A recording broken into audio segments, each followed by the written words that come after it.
Le pardon des péchés ne vient pas parce que tu as parlé en langue. Dieu ne va pas te pardonner parce que tu as parlé en langue. Dieu va te pardonner parce que tu te réponds. Donc nous n'arrivons pas à obtenir par la foi parce qu'on s'arrête à un certain niveau du mécanisme de la foi.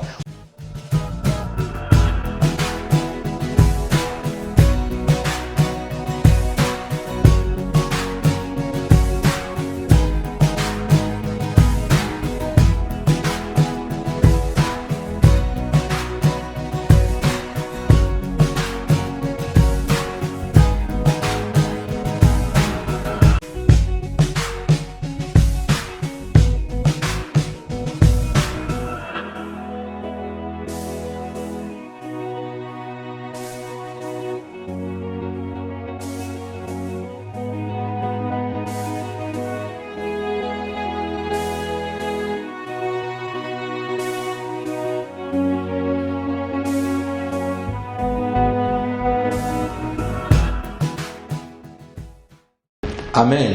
Est-ce qu'on peut acclamer pour ceux qui étaient là? Même si tu n'étais pas là, acclame seulement, acclame seulement. Eux, ils savent de quoi ils sont en train de te parler. Alléluia. Dieu nous a fait énormément du bien. Nous avons vu qu'au fait, même dans nos foyers, dans nos relations, on a des défis qu'on n'arrive pas toujours à relever. Alors que ce que Dieu attend de nous, c'est une manifestation d'un amour sincère. Amen. C'est bizarre parce que dans l'église, vous savez, les enfants de Dieu, ils pleurent quelque chose qu'on appelle l'amour. Or, la Bible dit dans Romains 5,5 que l'amour de Dieu est répandu dans notre cœur par le Saint-Esprit. Mais on voit les chrétiens pleurer. Oh, l'amour, on ne s'aime pas. Oh, cette église, il n'y a pas l'amour, il n'y a pas l'amour. Mais l'amour, tu cherches où? L'amour est en toi. Il faut simplement prendre le temps de manifester l'amour de Dieu. Quelqu'un me dise Amen. Amen. Ce matin, mon point, ce n'est pas de vous parler de l'amour, mais nous sommes rentrés dans une saison où nous devrons parler beaucoup plus de la marche du chrétien, la marche avec Dieu, afin d'accompagner chacun d'entre nous à réaliser le but pour lequel moi et toi, nous avons été créés. Quelqu'un me suit? Alors le titre de mon message de ce matin, c'est « Relève les défis de ta destinée ». Dis à quelqu'un, relève le défi de ta destinée. Alors, dis bien à ton voisin, relève les défis de ta destinée. Relève les défis de ta destinée. Relève les défis de ta destinée. Vous savez, Dieu est un père. Tout comme un père normal qui prépare un avenir pour ses enfants. Moi et toi, lorsque nous sommes devenus enfants de Dieu, Dieu nous a préparé un avenir. Ce qu'on appelle la destinée. Il a préparé un avenir. Mais sauf que dans cet avenir, tu rencontres tout le temps et souvent même des défis, des choses qui te dépassent. Tu te dis, est-ce que le Seigneur est toujours avec moi? D'autres enfants de Dieu sont assis au poste et ils attendent depuis un moment, mais il y a un défi qui est devant, mais qu'ils n'arrivent pas à relever. Est-ce que je parle à quelqu'un? La Bible dit dans Ephésiens 2,10, un passage que nous connaissons beaucoup plus dans la version Louis II, qui dit « Oui, vous êtes mon ouvrage », mais je vais lire ce passage dans la version Parole de vie, Ephésiens 2,10. Ephésiens chapitre 2, verset 10. La Bible dit « Oui, c'est Dieu qui nous a fait. Il nous a créés dans le Christ Jésus pour que nous menions une vie riche en actions bonnes. Et ces actions, Dieu les a préparées pour que nous les fassions. Dieu les a préparées pour que nous les fassions. Dieu nous a créés en Jésus-Christ pour que nous menions une vie riche en actions bonnes. Ce que Louis II appelle les bonnes œuvres. Est-ce que je parle à quelqu'un?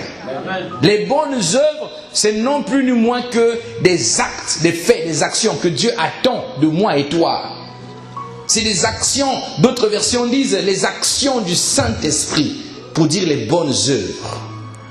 Au fait, moi et toi, nous avons été préparés avant la fondation du monde pour pour accomplir ses bonnes œuvres. Amen. Les Grecs disent ergoné, ça veut dire que les œuvres que le Saint-Esprit t'inspire de le faire, les œuvres qui relèvent uniquement de ta destinée.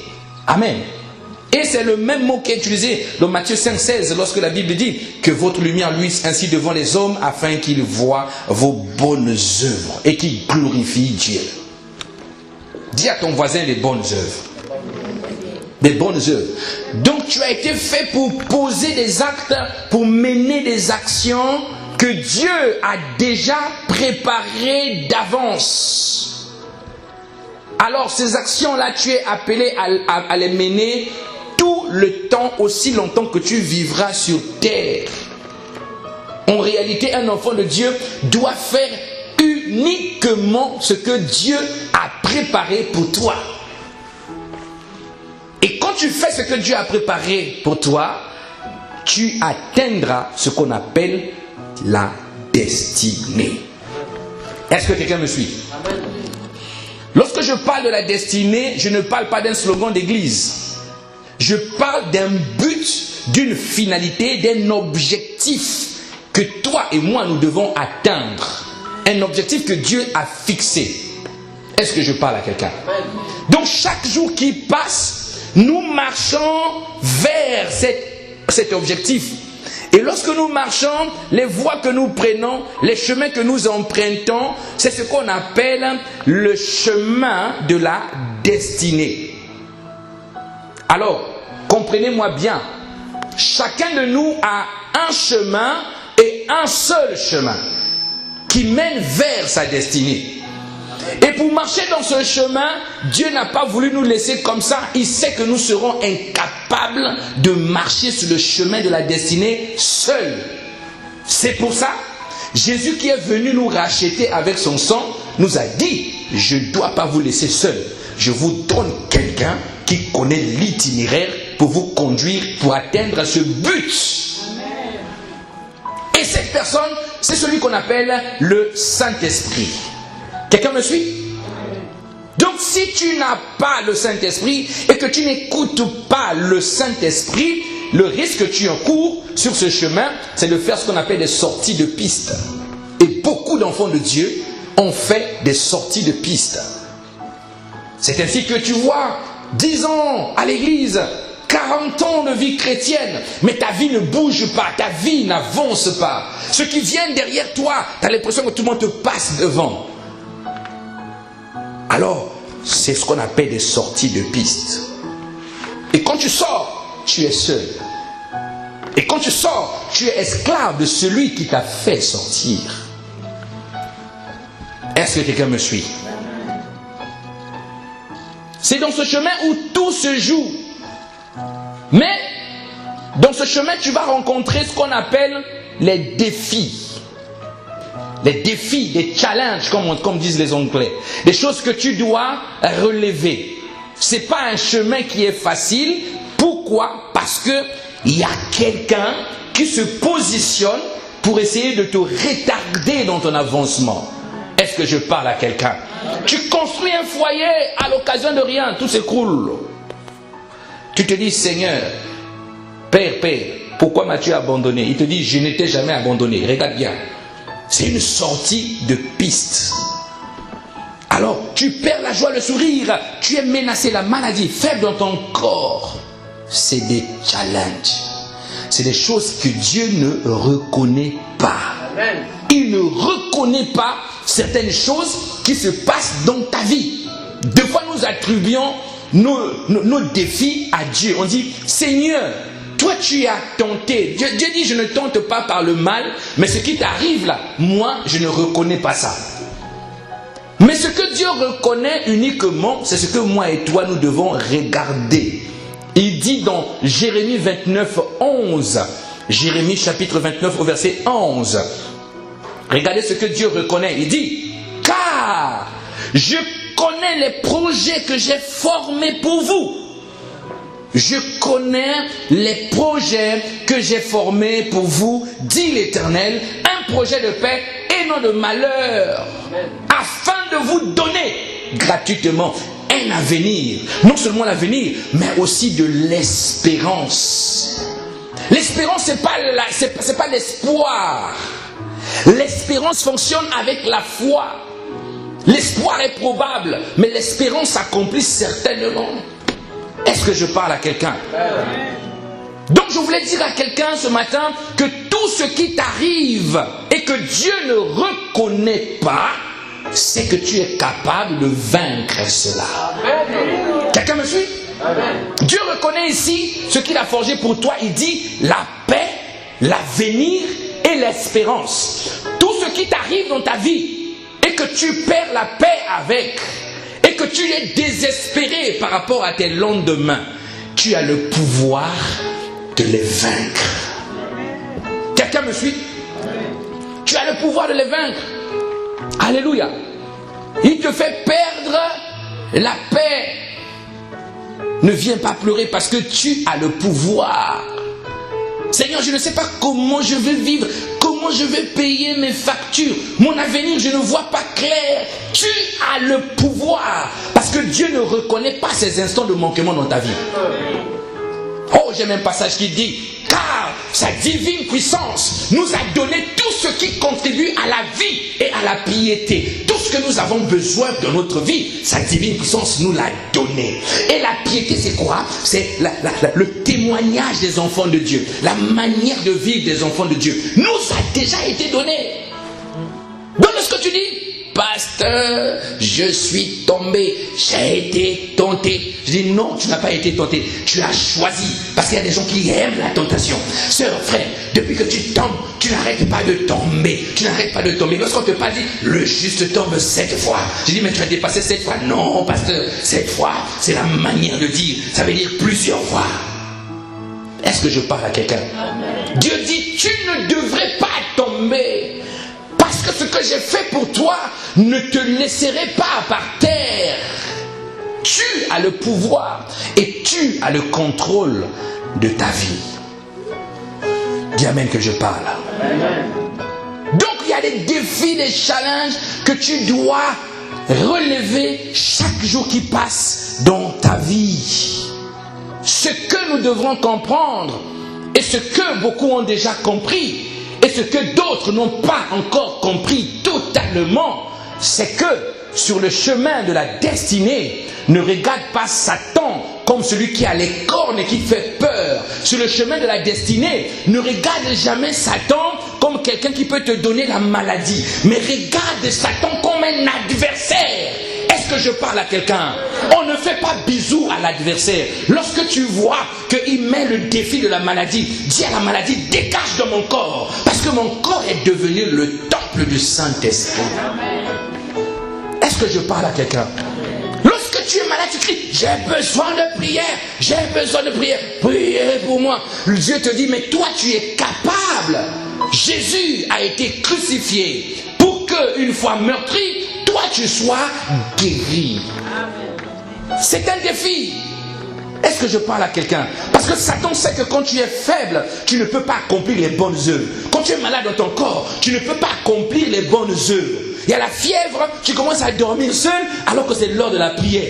Il t'empêche d'accomplir des bonnes œuvres. Donc l'adversaire de ta destinée, ce n'est pas ton frère qui te calomnie, ce n'est pas ta soeur qui te calomnie, c'est pas lui l'adversaire. Ce n'est pas le patron qui s'est levé et qui a décidé de te licencier. C'est pas lui ton adversaire. Ce n'est pas l'église qui te fait asseoir. Ce n'est pas l'église ton adversaire. C'est pas le pasteur qui ne veut pas t'élever. C'est pas lui ton adversaire. Est-ce que je parle à quelqu'un? Ce n'est pas non plus ton mari qui ne t'aime pas ou ta femme qui n'était pas insoumise. C'est pas lui l'adversaire. Souvent nous confondons l'adversaire. Ton adversaire s'appelle Satan, le diable, Lucifer, le jaloux de ta vie. Est-ce que je parle à quelqu'un? Lucifer est très très jaloux. La Bible dit dans 1 Pierre 5, verset 8 à 11, mais je vais lire le verset 8 seulement. Il est écrit, 1 Pierre 5, verset 8, il est écrit, soyez sobres, veillez, votre adversaire, qui? Le diable. Qu'est-ce qu'il fait? Il rôde dans le chemin de ta destinée, il y a quelqu'un qui est là, tu entends des bruits bizarres, des sons bizarres autour de toi. Tu entends des pas, des gens tourner. Il y a des frères et sœurs ici dans vos maisons. Des fois, vous entendez quelqu'un faire la cuisine la nuit seul. Les casseroles qui tombent seules, les pas qui tombent seuls. Surtout en Afrique. Il y avait des maisons où vous dormez comme ça la nuit, quelqu'un est en train de marcher sur la toiture. Pam, pam, pam. Et d'autres chantent. C'est bizarre. Je me rappelle, à l'époque où je conduisais un groupe d'adoration, le groupe de célébration messianique, on était parti une fois en retraite. On a pris un gîte. On est arrivé dans le gîte. Et pendant qu'on priait la nuit, dans la pièce à côté, bien aimé, on a entendu un son, un bébé qui pleurait. Audiblement. Nous sommes en prière, il est peut-être minuit, le bébé pleure dans la chambre à côté. On ouvre la pièce comme ça, il n'y a personne. On ferme, le bébé pleure.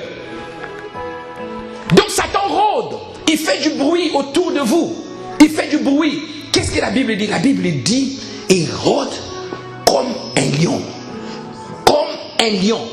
Comme un lion. On n'a pas dit il est un lion. Parce que Satan connaît que toi tu es le lion de la tribu de Juda. Alléluia. Waouh.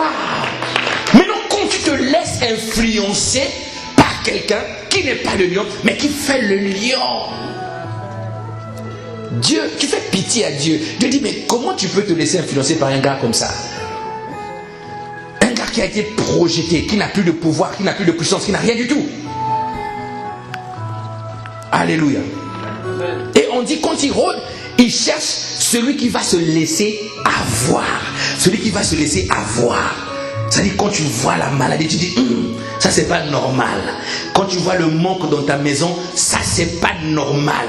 Nous avons commencé à regarder les épreuves. On cherche les épreuves partout. On te licencie, tu dis c'est l'épreuve.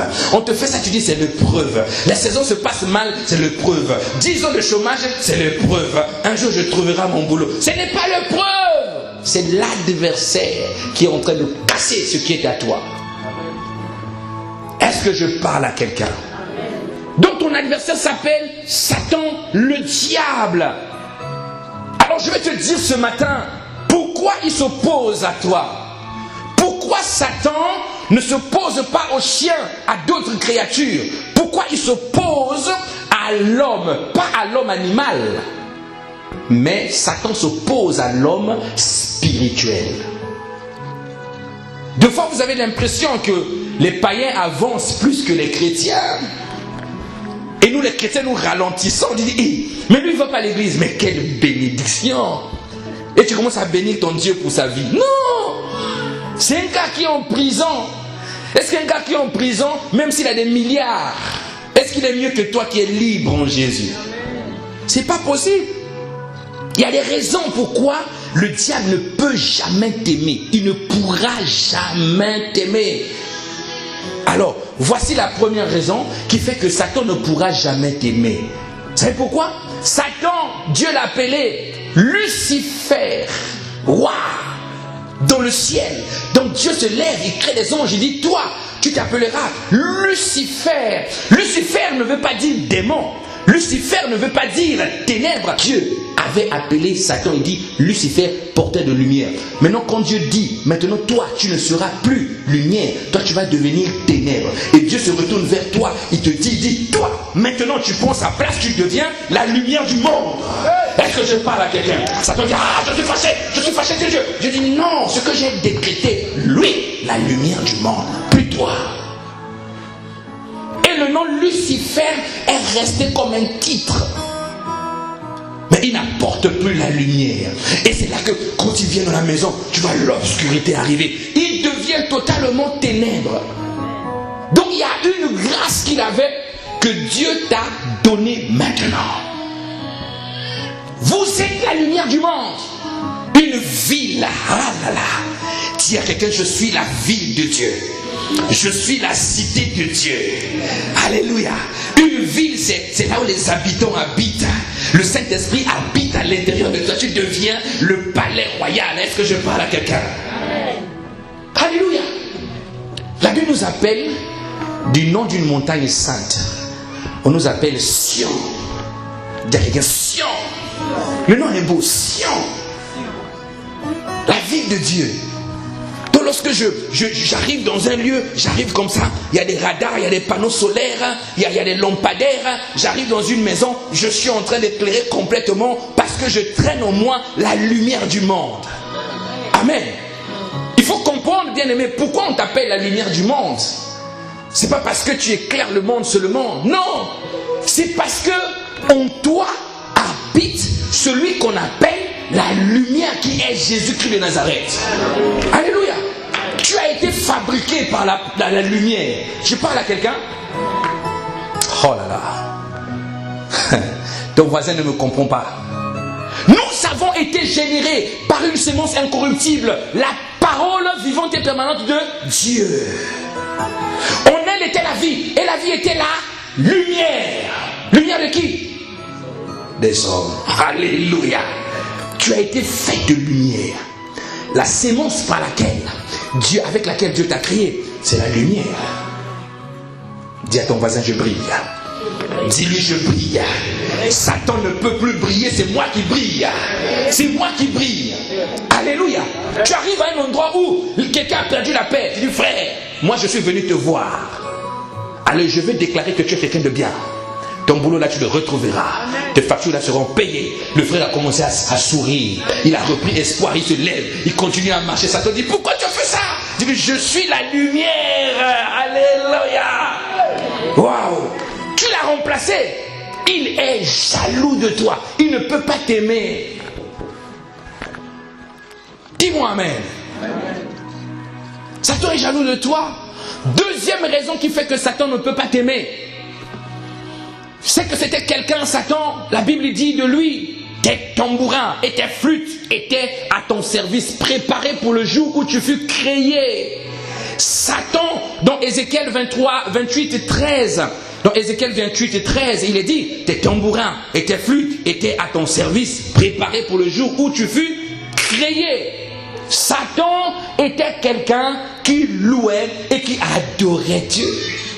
Vous savez, c'est ce qu'il faisait dans le ciel. Il faisait monter des louanges et l'adoration à Dieu. Satan. Maintenant, Dieu vient dire à Satan, tu es destitué aujourd'hui. Tu es destitué aujourd'hui. Regarde maintenant ce que Éphésiens dit. Éphésiens chapitre 1. Éphésiens chapitre 1. Éphésiens chapitre 1. Je vais lire le verset 11 jusqu'au verset 13. 3 versets jusqu'au verset 14. On va lire Éphésiens 1. 11 à 14. Regarde ce que la Bible dit. Éphésiens 1, 11 à 14. En lui, nous sommes aussi devenus héritiers, Harabashaka, ayant été prédestinés, suivant la résolution de celui qui opère toutes choses d'après le conseil de sa volonté. Au verset 12, il dit, afin que nous servions à quoi? À la louange de sa gloire. Wow!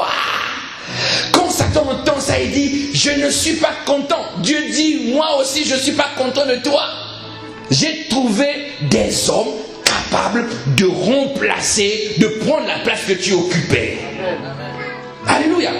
Il ne pourra jamais t'aimer. Au verset 13, il dit, en lui, vous aussi, après avoir entendu la parole de la vérité, l'évangile de votre salut, en lui vous avez cru et vous avez été scellés du Saint-Esprit, qui avait été promis. Verset 14, lequel est un gage de notre héritage pour la rédemption de ceux que Dieu s'est acquis. À quoi? À la louange de sa gloire. Donc un enfant de Dieu qui fait peur à Satan, c'est celui qui fait monter la louange à Dieu. Satan ne peut plus louer Dieu, c'est plus possible. Mais toi, quand tu loues Dieu, Satan te regarde, il a peur de toi. Parce qu'il connaît le pouvoir, la puissance qu'il y a dans la louange. Puisque quand il louait Dieu, la Bible dit dans les lieux célestes, les anges le respectaient, le craignaient, l'honoraient, le vénéraient. Donc lorsqu'il te voit louer, il dit, c'est pour ça, David dit, entraînez-vous, entretenez-vous par les hymnes, des cantiques spirituels, louant et célébrez Dieu. Quelqu'un me suit? Satan comprend ça, la force de la louange. Donc vous avez remplacé Satan. C'est un grand jaloux. Il ne peut pas vous aimer. C'est pas possible.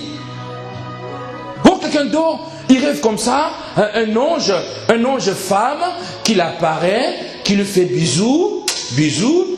Après il se réveille, il tourne comme s'il voit l'ange en question a des cornes. Waouh! T'as déjà vu un ange qui a des cornes? Ça n'existe pas. Comment un ange a des cornes? Comment un ange a des cornes? L'ange a des cornes. Ça n'existe pas. Satan était quelqu'un qui avait de l'autorité au ciel. Au ciel, dans les lieux célestes. Satan avait le pouvoir. Il était là-bas. Il n'était pas sur la terre. Il était en haut. Mais pourquoi il est jaloux de toi? Parce que tu as pris sa place. Ah là là. Dis à quelqu'un la parole. Bien-aimés, lisez la Bible.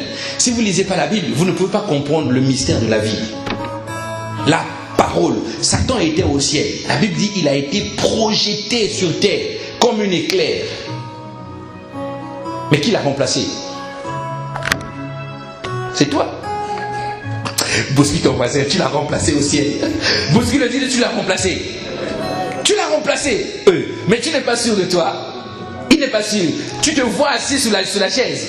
Mais tu as remplacé Satan au ciel. Est-ce que je parle à quelqu'un? La Bible dit dans Ephésiens 2:6, il est écrit: et nous a ressuscités ensemble et nous a fait asseoir ensemble dans les lieux célestes en Jésus-Christ. Nous a ressuscités ensemble et nous a fait asseoir ensemble dans les lieux célestes en Jésus-Christ. Donc tu as remplacé Satan là où il était là-bas. Et lui, il a été projeté. Et il te voit s'asseoir à sa place. Et non seulement en train de traîner, mais il te voit assis. Vous savez, Jésus est assis où? À la droite du Père. Où? Sur le trône. Maintenant, toi, tu es où? En Christ. Où? Dans les lieux célestes. Ça veut dire que tu es assis sur le trône. Alléluia. Dis à ton voisin, je suis assis sur le trône. Alléluia. Celui qui est assis sur le trône a le pouvoir, a la puissance, a la domination, a l'autorité, a le contrôle. Pourquoi tu pleures? Tes larmes là, moi vraiment, je suis malheureux, priez pour moi, sujet d'intercession. Laissez-nous tranquilles. Prends le pouvoir. Laisse-nous gagner du temps, gagnons des âmes. Prends le pouvoir. Tu es déjà enfant de Dieu. Comprends qui tu es. Vous nous fatiguez des sujets de prière. Pasteur, prie pour que je me marie. Oh, donc moi je m'assois. 2 jours en train de prier pour que tu te maries. Et les âmes qui sont dehors, qui va prier pour eux? Qui va prier pour eux? Qui va prier pour eux? Dites-moi qui va prier pour eux. Qui va prier pour eux? Lève-toi, dis, je suis assis sur le trône. Maintenant, mon mari, je t'appelle, tu viens aujourd'hui. Alléluia. Pasteur, moi je cherche une femme. Tu cherches une femme. Tu cherches une femme où? Tu veux aller dans le club de rencontre? Tu es un païen. Il y a les chrétiens qui vont dans le site des rencontres. Mythique.fr. Là, comme ça. Photos de profil, là. Vous savez, les gens qui mettent des photos de profil, tu vois comme ça. Il a déjà 90 ans. Mais il a mis une photo de jeune. Et toi, tu arrives comme ça, tu le vois. Rendez-vous à la gare. Tu arrives comme ça, tu vois. Il dit, c'est moi. Alléluia. Non. Là, tu n'as pas le pouvoir. Quand tu as le pouvoir, tu ne cherches pas sur des sites de rencontres. Tu appelles les choses qui ne sont pas comme si elles étaient. Et quand tu appelles par la foi, le mari, la femme se manifeste et dis-moi Amen. Alléluia. Arrêtez de nous embêter avec ça. C'est des choses terrestres. Au ciel, personne ne prendra de femme parce que nous serons l'épouse de l'époux Christ et nous allons l'adorer, l'élever, le célébrer. Dis-moi Amen. Si tu as remporté le combat des âmes, tu seras agréable à l'époux. Amen. Dieu ne te lèvera pas au ciel parce que tu t'es marié sur la terre. Parce que les païens aussi sont mariés sur la terre, mais ils ratent le ciel. Est-ce que tu me suis? Tu es jeune, 22 ans, 23 ans. Oh fiancé, on te dit viens ici, on va célébrer Dieu, jour d'intercession. Oh fiancé, bisous, French kiss. Tu passes le temps. Dis amen que je parle. Amen. Je vois quelqu'un qui cherche une femme, un homme qui dit et moi pasteur. Appelle toi-même. Quand il a vu Gédéon, qu'est-ce qu'il a dit à Gédéon? Gédéon, prie, et tu partiras. Non, il dit Gédéon, je t'appelle un nom nouveau, vaillant héros, parce que tu es déjà vaillant. Pourquoi Seigneur? Pourquoi tu ne me donnes pas les armes? Pourquoi tu ne me donnes pas les anges de m'accompagner? Il dit non, ce que tu as te suffit. Lève-toi, va avec ce que tu as. Alléluia. Waouh. Dieu t'a placé à la place de Satan. Et Satan est jaloux de toi. Pourquoi? Parce qu'avec lui, vous n'avez pas la même finalité. Sa place est connue. Les temps de feu. Le feu éternel. Satan passera l'éternité en enfer. Est-ce que quelqu'un me suit? Mais quant à toi, la Bible dit, maintenant étant affranchi du péché et devenu esclave de Dieu, vous avez pour fruit la sainteté et vous avez pour fin la vie éternelle.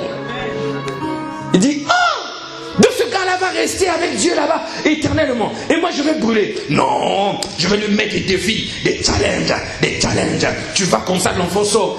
Accident de voiture. Ils sont 4 dans la voiture. Lui il conduisait pas. C'est seulement ton enfant qui est touché. On t'appelle. Tout le monde est normal. Tout le monde va bien. Mais il n'y a que tes enfants où ça ne va pas. Tu as des enfants qui sont intelligents. Ils révisent tout le long de l'année. Les bonnes notes. Le jour où l'examen arrive, c'est que ton enfant qui rate l'examen. Des défis. Dis à ton voisin, il y a des défis. Dis-lui bien, il y a des défis. Waouh! Et dans sa jalousie, il va t'envoyer tout type d'esprit. S'il n'arrive pas à t'avoir par ces esprits, il va t'envoyer des agents. Des agents, ça peut être des sorciers, des magiciens, des occultistes, qui viennent humainement la journée pour te mettre ces défis-là. Est-ce que je parle à quelqu'un? Un enfant de Dieu qui a compris, les agents de Satan auront peur de toi. Ils auront peur de toi. Il y a des gens, il ne faut pas les inviter quand tu as travaillé ta maison avec des fétiches bizarres. Est-ce que je parle à quelqu'un? Tu as préparé le terrain dans ta maison parce que tu vas recevoir des gens, tu vas les dominer avec une puissance obscure. Mais moi, tu m'invites chez toi. Lorsque je rentre dans ta maison, je commence à parler depuis la porte.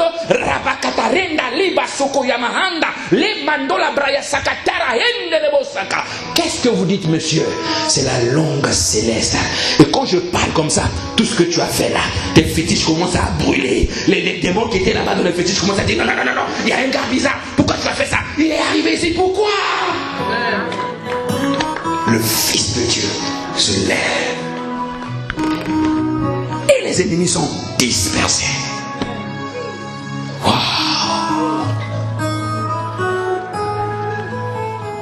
Continuez toujours à regarder Satan comme l'adversaire. Alléluia. Adversaire. Quand j'entends Satan, adversaire, ça veut dire, si toi, tu ne lui donnes pas les coups, c'est lui qui va te donner les coups. Si tu ne donnes pas les coups, c'est lui qui va te cogner. Alors, comment reconnaître concrètement une situation d'adversité? Comment reconnaître que ce que je suis en train de vivre vient du diable? C'est lui qui s'oppose à moi. Comment reconnaître? Nous revenons dans Jérémie 29, 11, que nous avons déjà lu. Jérémie chapitre 29 au verset 11. La Bible dit, car je connais les projets que j'ai formés pour vous, dit l'Éternel. Projets de paix et non de malheur. La finalité de tout ça, c'est de vous donner un avenir. Après l'avenir, de l'espérance. Donc, le premier moyen qui te permet de reconnaître une situation d'adversité, c'est une situation qui te fait perdre la paix dans ton âme. La perte de la paix dans ton âme. Pourquoi? Parce que le prince de la paix qui est Jésus habite en toi. Mais il y a des situations qui arrivent, tu perds la paix. Tu n'es plus content, tu n'es plus à l'aise. Chaque situation qui va venir troubler ta paix est un défi pour ta destinée. Est-ce que je parle à quelqu'un? Parce que tu es détenteur du projet de paix que Dieu a forgé pour toi. Quand tu perds la paix sur une situation, c'est un défi. Ça peut être quoi?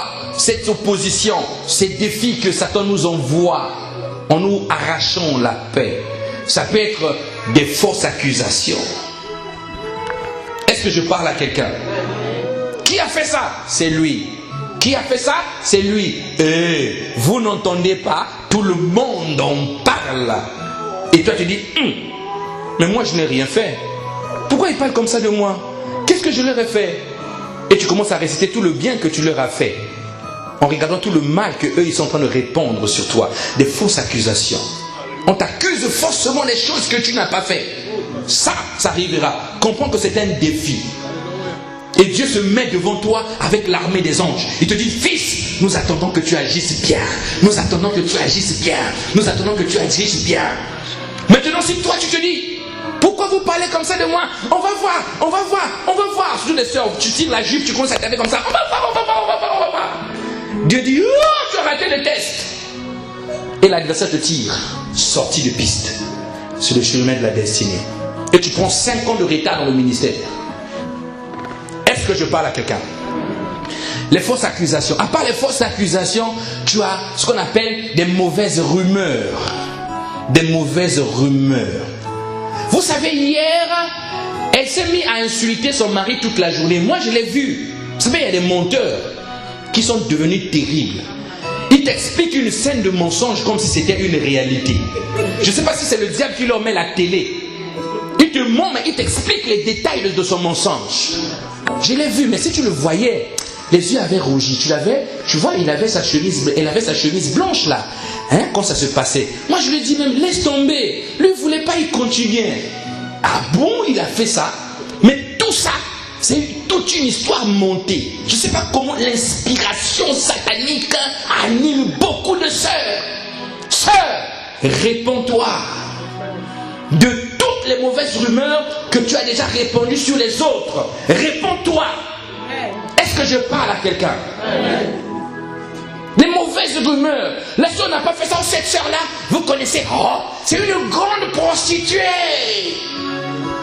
Elle est lesbienne. Tant que vous le dites, toi, tu es déjà sorti avec elle. Il y a quoi? Dis amen que je parle. Frère, cette sœur-là, elle est prostituée. Vous êtes déjà sortis ensemble. Tu l'as payé combien? Agent du diable, c'est les mauvaises rumeurs. Et quand tu entends ça, ça t'en dit, viens, tombe. Et Dieu dit, vaillant héros, regarde le chemin que je t'ai tracé, continue de marcher. Alléluia. Donc si tu constates les mauvaises rumeurs, les fausses accusations, comprends que ce sont les défis. Les défis, il faut que tu arrives à relever ces défis-là. Ne te laisse pas abattre. Tu dis, oh, vraiment moi, on parle tellement mal de moi, alors moi, je ne veux plus rien faire. Alors je m'assois moi-même. On a trop parlé mal de moi. Et le pasteur, est-ce qu'il est au courant? Oui, il est au courant. Il dit rien. Je m'assois. On parle mal de moi. Et tu prends 5 ans de retard à cause d'une mauvaise rumeur. Bébé spirituel, couche, culotte, lingette. Dis amen que je te parle. On parle mal de moi, on parle mal de moi. Dieu dit, oh toi, ne crie pas. Tu es appelé à devenir un fils. Pourquoi? Parce que la création attend que moi le Père, je manifeste les fils. Alléluia. Une des raisons qui fait que tu n'arrives pas à hériter les choses du ciel, c'est parce que tu es encore bébé. Le matin, biberon. Biberon. Bébé. Les gens qui se plaignent des mauvaises rumeurs, enfants spirituels. Est-ce que je parle à quelqu'un? Il y a aussi ce qu'on appelle le sentiment de tout perdre avant que cela n'arrive. Tu es là, tu sens que dans ton cœur, c'est comme si tu commençais à tout perdre autour de toi. Le mari est encore là. Il te dit encore je t'aime. Tu te réveilles à l'occasion. Tu es sûr que tu m'aimes? Tu m'aimes encore? Il dit oui, il n'y a pas de souci. Ah oui, mais je sens pas. Je sens pas. C'est un sentiment. Toi-même, tu te poses des questions. Tu es sûr que tu m'aimes? Oui, je t'aime encore. Non, moi je ne le sens pas. Je ne sens pas. Et enfant, vous aimez maman? Oui, maman, nous t'aimons. Oh, mais laisse les enfants, ils t'aiment, il y a quoi? Marche Concentre sur la destinée. Regarde à Dieu. J'ai souvent l'habitude de dire, un homme spirituel ne regarde pas tout ce qui se te passe autour. Parce que celui qui fait le lion est en train de rôder. Un homme spirituel, que ce soit dans l'église, partout où tu vas, dans ton foyer, regarde à Dieu. Lorsque tu regardes à Dieu, Dieu envoie sa parole dans ton cœur. Alors toi tu prends la parole. Tout ce qui se passe, tu réagis par rapport à la parole. Lorsque tu regardes le ciel, tu es connecté aux choses du ciel. Lorsque tu regardes sur la terre, tu es connecté aux choses de la terre. Ainsi le ciel est en haut, la terre est en bas. Si tu regardes en haut, tu seras la tête et non la queue. Quand tu regardes en bas, tu seras en bas et tu descendras encore plus en bas dans les régions inférieures. Amen. Est-ce que quelqu'un me suit? Amen. La perte de la paix. Ça peut aussi être gênant. Il peut aussi créer ce qu'on appelle une situation d'échec. Vous savez l'échec? L'échec. Tu as beau réviser, l'échouer c'est toi. Tu as beau faire des concours, quand on affiche le nom, ton nom n'est pas là. L'échouer c'est toujours toi. Et tu n'es pas en paix. Tu as beau lire, il n'y a que toi qui ne réussis pas. Tout le monde réussit sauf toi. Autre chose qui fait, c'est ce qu'on appelle le sentiment de trahison. Sentiment de trahison. Tu sens que tout le monde a fait quelque chose qui n'était pas digne. On t'a trahi. Pasteur, c'est des traîtres. C'est des traîtres, pasteur. C'est les mêmes qui me critiquent. Je suis au courant.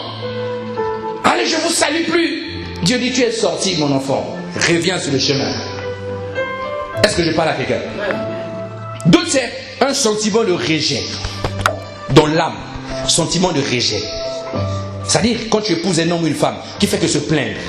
Ah, tu m'aimes jamais, tu me fais jamais des cadeaux, tu ne fais jamais quoi. Tu peux beau faire, il dit non, tu m'as jamais rien fait. C'est pas la nature de la femme qui est comme ça. Rassurez-vous. Ève était contente d'Adam. C'est pas la nature de la femme. Il y a un sentiment dans ton cœur qui est là. Le mari peut faire des efforts, mais toi tu es là, non, tu fais jamais rien pour moi. Et puis je te dis, toutes les femmes sont comme ça. Qui t'a dit que toutes les femmes sont comme ça? Une femme chrétienne dit merci et remercie son mari pour les bienfaits. Elle ne pleure pas chaque fois. Ah pasteur, lui là vraiment, j'ai vu des hommes, pourtant je l'ai aimé dans tout mon cœur, mais ce qui m'a fait, on est enfant de Dieu, mais je n'oublierai jamais. Comment tu n'oublieras jamais? C'est quoi le cœur que tu as à ne pas oublier?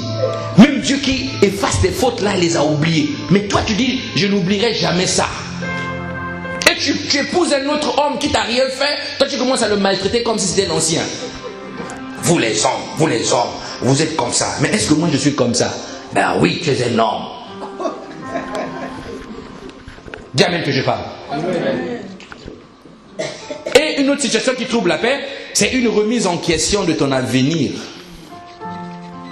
Soit qui te fait perdre la paix, soit l'avenir que Dieu a forgé pour toi. Là. Tu as un sentiment qui vient t'animer, tu remets en question ton avenir. Je ne vois plus clair. Parce qu'en tout cas, ces temps-ci, je ne sais pas où je suis. Chaque fois que tu manqueras de l'assurance, de l'espoir pour ton avenir, c'est un défi, c'est un challenge. Parce qu'un enfant de Dieu sait que ses lendemains sont assurés. Comment tu n'as plus d'espoir dans ton avenir? Tu ne crois plus en toi. Tu es intelligent, mais tu ne fais que rater les tests, rater les concours, rater les formations, rater les défis. Et tu t'assois, tu te dis, je ne sais pas ce que je vais devenir dans 5 ans.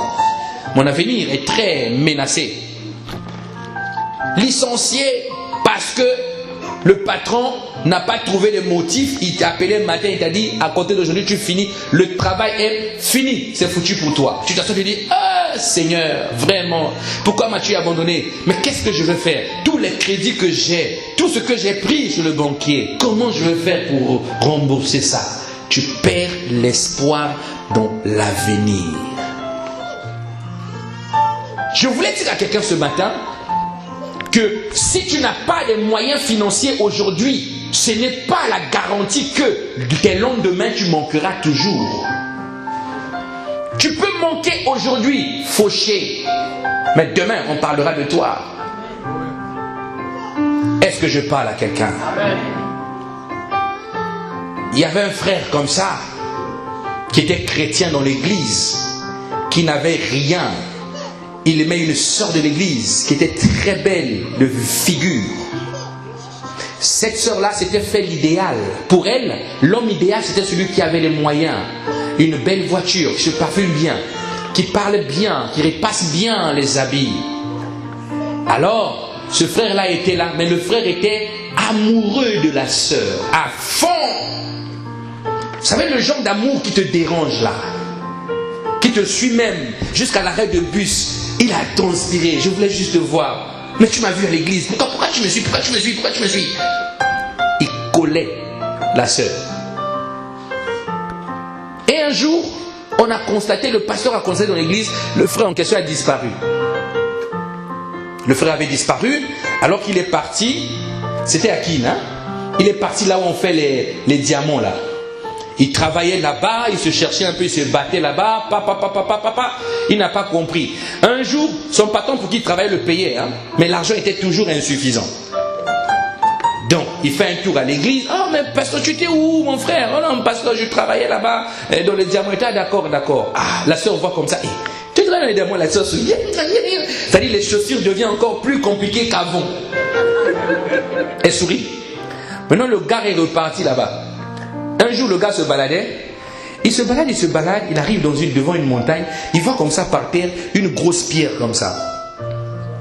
Une grosse pierre. Mais cette pierre-là, lui, il a touché, il a dit, waouh, c'est bien. Hein? Mais tu ne peux pas savoir que c'est un diamant. Lui, il tient la pierre, il regarde la pierre, il dit, oh, c'est quoi cette pierre-là? Par terre comme ça aux yeux de tout le monde. Il ramasse la pierre, alors il va voir un blanc qui travaille aussi dans le diamant. Alors ce blanc-là connaissait son patron, donc le patron l'envoie. Lui vient, il dépose les diamants du patron et il avait sa pierre en main. Le blanc a appelé ceux qui gardaient la maison. Il dit, fermez les portes. Lui, il voit, ouf, mais qu'est-ce qu'il y a? C'est une embuscade ici, comment? Ça va, on commence à prendre. Vous voulez quoi? On commence à prendre soin de lui. Le blanc dit, mets-toi à côté là-bas. Mets à côté. Ça là, ta pierre là. Il dit, mais si vous voulez, je vous le donne. Il n'y a pas de souci, laissez-moi partir. Il dit, non. Restez calme. Regarde, je vous donne un billet pour la Belgique, pour Bruxelles. D'accord? Vous me donnez la pierre là. Vous ne serez plus la même personne. C'est ce que le blanc a fait. Il a pris le diamant. Il a envoyé le frère à Bruxelles. Équipé, maison, voiture, beaucoup d'argent. Et le frère a grossi soudainement. Est-ce que je parle à quelqu'un? Ne méprise pas un homme de qualité qui est en Seigneur. Alléluia. Et il revient comme ça. Lorsqu'il revient, il vient maintenant à l'église. Dimanche comme ça, le culte. On voit une voiture arriver là-bas. Mais une voiture, regarde la jante, alliage, une voiture. L'église était remplie. C'était l'église est pleine en Afrique. Une voiture. Vous savez, il y a des voitures qui ne sont comme ça. Hein? Pas ta voiture qui fait non. Tu sens le moteur respire même. Le frère arrive. Il sort là avec deux gars. Un des gars tenait une mallette d'argent remplie de billets. Le frère rentre à l'église. Le pasteur, c'est le protocole, paniqué. On vient comme ça, place du devant. On déplace des sœurs qui n'avaient rien à voir. Allez, dégage-toi, allez, tac. On fait asseoir le frère. Est-ce que je parle à quelqu'un? Le frère s'assoit. Et le pasteur, la prédication était maintenant paniquée. Le pasteur était paniqué. Le pasteur commençait à prêcher, il ne savait plus quoi dire. Tu sens qu'il tournait en l'air. Même le pasteur ne reconnaissait plus le frère. Tellement il avait changé. La peau était devenue caramélisée, raffinée. Tu sais, il n'a pas mis le parfum, mais il sent le parfum. Ça, les dents ont blanchi. Mais quelle pâte dentifrice, hein? C'est du Colgate. On ne dirait pas de Colgate, mais beaucoup de fluor. Mais les dents sont alignées dans la bouche. Vous savez, le frère est devenu quelqu'un d'autre. Oh, dis amen que je parle.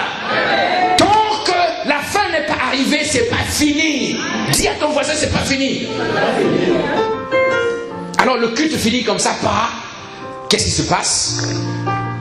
Le frère se lève, il fait comme ça. Le pasteur dit oui. Vous savez, quand il y a un homme riche dans l'église, le pasteur ne résiste plus. La dîme, il voit la valise, il sait ce qu'il y a dans la valise, là, lui ne sait pas. Il ne sait pas, il est paniqué. Il dit que reçu les offrandes là, le sac là. Dieu m'a envoyé un ange. Le frère lève la main. Toute l'église va. Bonjour Daddy. Le pasteur dit, comment il m'appelle Daddy? Oui, bonjour pasteur. Bonjour. je suis le frère Fabrice. Quel Fabrice? Mais Fabrice, j'étais dans tel département. Oh, Fabrice! Et, allez, on acclame le Seigneur bien-aimé. Le bassin l'onction est monté. Frère Fabrice, parle.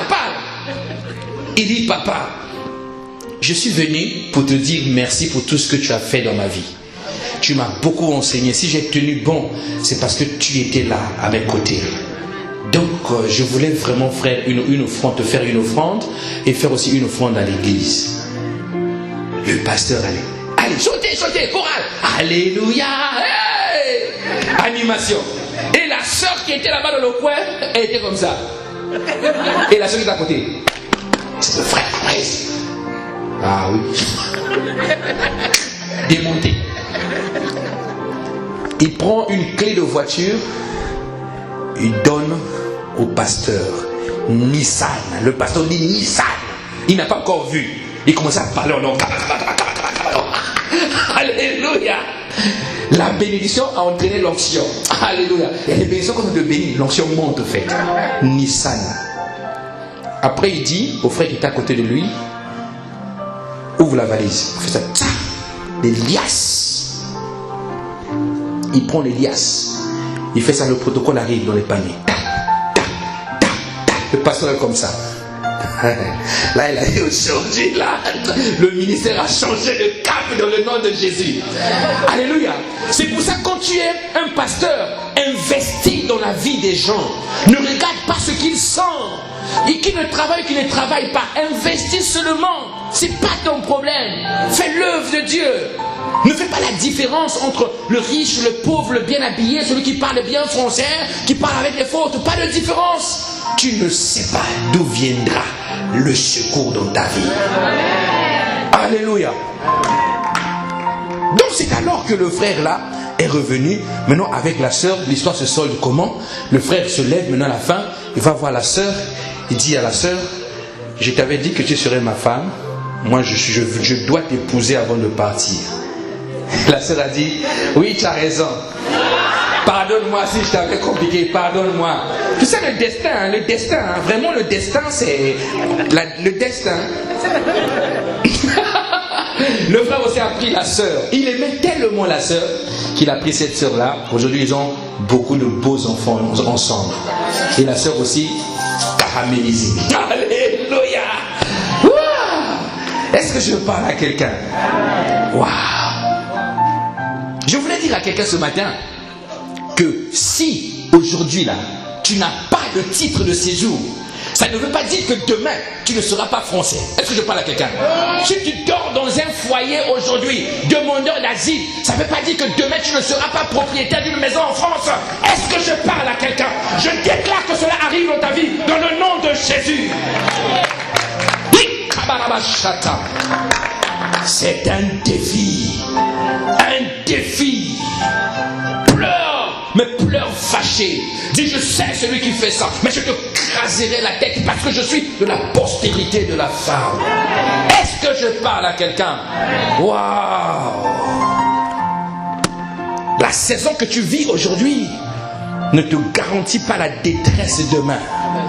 Mais avec Jésus, il n'y a pas de détresse. Waouh! Et il va également te faire perdre ce qu'on appelle la foi. Il te fera perdre la foi. Il va générer des situations qui vont te demander de ne plus croire. C'est un défi. Quand tu commences à douter des capacités de Dieu, tu commences à dire, mon Dieu, pourquoi m'as-tu abandonné? Quelquefois, c'est de l'opposition qui s'est levée. Parce que Dieu te donne de l'espérance dans ta vie. Est-ce que je parle à quelqu'un? Tu ne vis pas pour la terre, mais tu vis pour le ciel. Quelle que soit l'épreuve que tu es en train de traverser, continue de croire. Crois et crois et crois et crois encore. Est-ce que je parle à quelqu'un? Dans l'épreuve, Dieu attend de toi la foi. Il n'attend pas autre chose. Il attend seulement que la foi se lève. Vous savez pourquoi? Quand tu as la foi, tu es agréable à Dieu. Alléluia. Quand tu es agréable à Dieu, les cadeaux qu'il te donne, tu n'as pas aidé. Les cadeaux qu'il te donne, tu n'as pas aidé. La foi, juste la foi. Waouh. Aïe, aïe, aïe. Est-ce que tu sais, bien-aimé, Satan peut te vaincre en Égypte, dans ton esclavage, dans ta souffrance. Il peut envoyer les démons se moquer de toi parce que tu es par terre. Mais un enfant de Dieu qui est par terre, c'est comme un lion qui dort. Même si tu es en Égypte ce matin, je vais te dire que Moïse viendra. Amen. Alléluia. Moïse viendra. Tôt ou tard, Moïse viendra. Et quand Moïse viendra, ils vont envoyer des soldats. La Bible dit, le Dieu que tu sers soufflera le vent et la mer va s'ouvrir. Alléluia. On va dire où? Il a pu faire ça. Mais oui, il a fait. Des exploits vont commencer. Parce que Dieu enverra un Moïse dans ta vie. Quelqu'un que tu ne connais pas, qui apparaît comme ça. Tu viens d'où? Je veux simplement te faire du bien. Moïse, ça peut être beaucoup de choses. Ça peut être un gars derrière le guichet de la préfecture. Tu viens renouveler comme ça ton asile, le gars était derrière. Alors il vient, il regarde le dossier que tu donnes. Il dit à celle qui est au guichet, donne-moi le dossier de madame. Madame, à compter d'aujourd'hui, vous êtes régularisé. Toi tu dis, dis à ton voisin Moïse. Oui. Moïse viendra. Et combien même Moïse peut mourir, Dieu te dit, ce n'est pas fini. Parce que la descendance de Dieu a une alliance. Il t'enverra un autre homme qu'on appelle Josué. Alléluia. Il continuera. C'était le directeur de service. Tu viens comme ça. Celui qui t'avait régularisé est décédé. Son adjoint se lève et dit, je suis Josué. Continue à renouveler. Continue à renouveler. Est-ce que je parle à quelqu'un? Moïse, c'était quoi? La mer Rouge en deux. Pour que les enfants de Dieu passent. Mais Josué, c'était quoi? Vous savez, c'était quoi? C'était quoi? Le Jourdain. Alléluia. Lis ta Bible, bien-aimé. Lis la Bible. Le Seigneur leur dit, venez traverser le Jourdain. Prenez ceux qui servent dans le sacerdoce. Quand ils porteront l'arche de l'alliance, quand ils mettront leurs pieds dans le Jourdain, les eaux de Jourdain vont se séparer en deux. Et les eaux de Jourdain se sont ouvertes. Josué et ses hommes ont traversé la mer. Ils traversent le Jourdain. Ils traversent comme le peuple d'Israël dans le désert. Quand ils ont traversé la mer Rouge. Alléluia. Waouh. Comprends une chose, bien-aimé. Il y a une différence entre la bataille et la guerre. La bataille et la guerre. La situation que tu es en train de traverser, c'est une bataille. C'est un défi. Mais ce n'est pas la guerre. Josué peut avoir gagné Jéricho. Mais il arrive devant un petit village qu'on appelle Aï. Il n'arrive pas à remporter la victoire sur Aï. Est-ce que je parle à quelqu'un? Il a traversé le Jourdain. Les hommes étaient contents. Vous savez, dans nos vies, bien-aimés, il y a ce qu'on appelle des Jourdains. Tu peux être confronté au Jourdain de la difficulté. C'est une saison que tu traverses. Les Jourdains de l'échec, les Jourdains du célibat. Mais Dieu te dit, regarde mon alliance. Marche avec lâche. Est-ce que je parle à quelqu'un? Waouh. Le séjour que tu veux là, c'est un Jourdain. Le travail que tu veux, c'est un Jourdain. Mais le Dieu de l'alliance est capable de te faire traverser. Quelqu'un me dit amen. Waouh. Donc il va gagner Jéricho, conquérir Jéricho, gagner Jéricho, mais lorsqu'il arrive sur un petit village Aïe, il n'arrive pas. Il n'arrive pas à vaincre Aïe. Israël connaît la défaite. Je veux dire à quelqu'un, lorsque tu traverses une situation de défaite, ça ne veut pas dire que tu ne seras jamais victorieux. Parce que la défaite, quelquefois, veut dire il y a quelque chose en toi que tu dois laisser tomber. L'échec de Aïe n'était pas la volonté de Dieu. Parce que Dieu, en donnant la promesse à Josué, il avait dit, nul ne tiendra devant toi. Je serai avec toi comme j'ai été avec Moïse. Mais lorsque Josué arrive à Jéricho, avant d'atteindre Jéricho, la Bible dit, il rencontre le général de l'armée qui l'avait précédé. Josué vient, il gagne Jéricho. Waouh! Le peuple est content. Il vient à Aïe, échec. Échec. Josué dit, Dieu, je ne te comprends pas. Dieu dit, moi aussi je ne te comprends pas, Josué. La victoire de Haï demande que tu abandonnes certaines choses. Et le problème qui s'était passé à cause des noms qu'on appelle Akan, dis à quelqu'un Akan. Dis-lui bien Akan. Akan, lorsque Dieu a dit à Jéricho, je dévoue tout par interdit, vous partez là-bas, vous ne toucherez rien du tout. Akan est venu, Akan a commencé à convoiter un manteau, Akan a convoité un lingot d'or, Akan a convoité les choses de ce monde. Dieu a dit ne touchez pas. Mais Akan a pris ces choses et la défaite est arrivée pour tout Israël. Alors, Israël ne pouvait pas avoir la victoire tant que Akan était avec eux. Il y a des choses, des défis que tu dois remporter, mais il faut que tu laisses des Akans de ta vie. Et les Akans, c'est les convoitises de ce monde. Akan, c'est le péché. Akan, c'est les choses qui n'honorent pas Dieu. Akan, c'est tout ce qui t'empêche d'être sincère avec le Seigneur. Akan, c'est lorsque tu as encore le mensonge dans ton cœur. Les défis arrivent, tu ne pourras jamais les vaincre. Dis à ton voisin, abandonne Akan. Abandonne Akan. Akan était un être humain. Vous savez ce que Dieu a demandé qu'on fasse de lui? On l'a emmené sur une montagne. On l'a lapidé. On a tué Akan. On l'a brûlé. La Bible dit que cette vallée jusqu'à maintenant s'appelle la vallée de Accord. En souvenir de ce qui s'était passé avec Akan. Il faut que tu abandonnes des choses de ce monde, des choses charnelles qui t'empêchent d'avancer avec le Seigneur. Il y a des défis dans ta vie qui arrivent quelquefois parce qu'il y a encore Akan dans ton cœur. Et lorsqu'ils ont laissé Akan, la victoire de Haï est arrivée. Le Seigneur dit, je vous donne maintenant la victoire sur Haï. Est-ce que je parle à quelqu'un? Dis à ton voisin, abandonne Akan. Abandonne Akan. Abandonne Akan. Alléluia. Nous allons nous lever. J'aimerais que, avant de te lever, lève-toi comme un vaillant héros. Dis, Seigneur, je suis décidé ce matin à gagner les défis de ma destinée. Je veux relever les défis de ma destinée ce matin.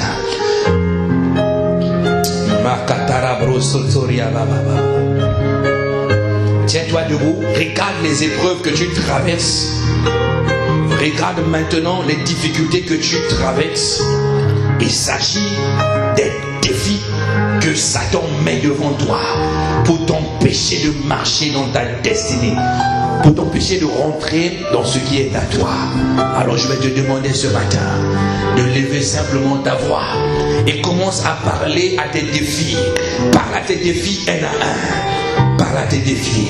Si c'est le célibat, dis célibat. Maintenant, je te taille en pièces dans le nom de Jésus. Commence à parler maintenant. Si c'est le travail, dis maintenant, je relèverai ce défi dans le nom de Jésus-Christ.